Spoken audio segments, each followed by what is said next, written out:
নমস্কার বন্ধুরা, কুকু কিচেনে তোমাদের স্বাগত। এর রেসিপি ঘুগনি রান্না করার জন্য মশলা রেডি করেছি। দেখো, একটা গোটা টমেটো কুচি করে নিয়েছি, পেঁয়াজ ছোট ছোট করে কুচি কুচি করেছি, জিরে, আদা, রসুন, ধনে সব এক জায়গাতে বেটে রেখেছি। ফোড়নে দেওয়ার জন্য তেজপাতা, শুকনো লঙ্কা, আর এখানে পাকা লঙ্কা, কাঁচা লঙ্কা বেটে নিয়েছি, সর্ষের তেল, 200 গ্রাম মটর, 2টো আলু সিদ্ধ করে নিয়েছি। বড় বড় করে আলুগুলো কেটেছি। কড়াই বসিয়ে দিয়েছি, কড়াই গরম হয়ে গেছে। দেখো, তেল দিচ্ছি পরিমাণ মতো, শুকনো লঙ্কা, তেজপাতা দিয়ে দিচ্ছি।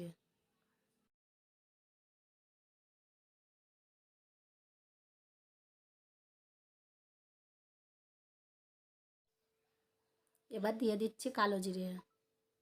কালো জিরে দিয়ে সেন্ট বেরোচ্ছে। দেখো, ভালো করে নেড়ে নিলাম। একটা কুচি কুচি করে রাখা পেঁয়াজ দিয়ে দিলাম। এবার একটা টমেটো কুচি দিচ্ছি। এবার নাড়াচাড়া করে মশলা দিয়ে দিচ্ছি, আদা, রসুন, জিরে, ধনে বাটা।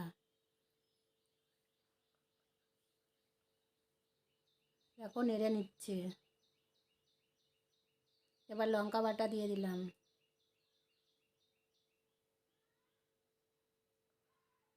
এবার কষিয়ে নিচ্ছে। মিট মশলা দেব।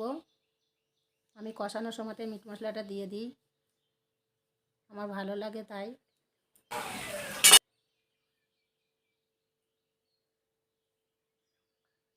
হলুদ গুঁড়ো দিচ্ছে।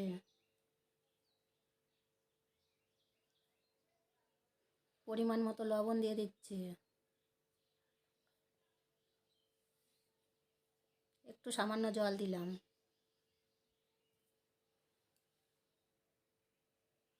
চিনি দিয়ে দিলাম।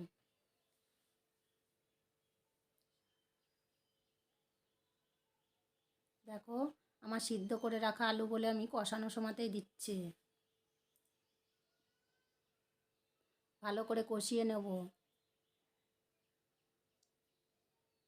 দেখো, কত সময় ধরে কষাচ্ছি, তেল ছেড়ে দিয়েছে। এবার এই যে মটরগুলো দিয়ে দিচ্ছি। মটর দিয়ে অনেকক্ষণ ধরে কষাবো। তোমরাও এইভাবে কষিও।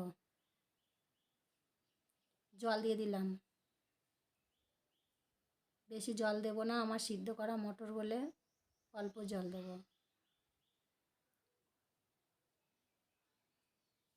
ফুটছে দেখো।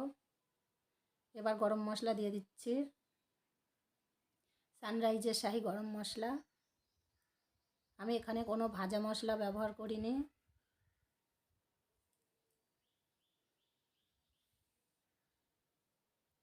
পরিবেশন করার জন্য শসা, কাঁচা লঙ্কা, তেঁতুল জল, পেঁয়াজ, ভুজিয়া সব রেডি করেছি। এবার ঘুগনিটা তুলে নিচ্ছি। এবার পরিবেশন করছি। দেখো, শসা দিয়েছি, কাঁচা লঙ্কা কুচি, পেঁয়াজ কুচি, তেঁতুল জল দিচ্ছি পরিমাণ মতো। এবার ভুজিয়া দিচ্ছি। এবার বিট লবণ দেবো। আর ঘুগনি রেডি। তোমরাও এইভাবে বানিয়ে খেও। আর যদি রেসিপিটি ভালো লাগে, লাইক, কমেন্ট, শেয়ার করো এবং সাবস্ক্রাইব করো। আজকের ভিডিওটি আমি এখানে শেষ করছি।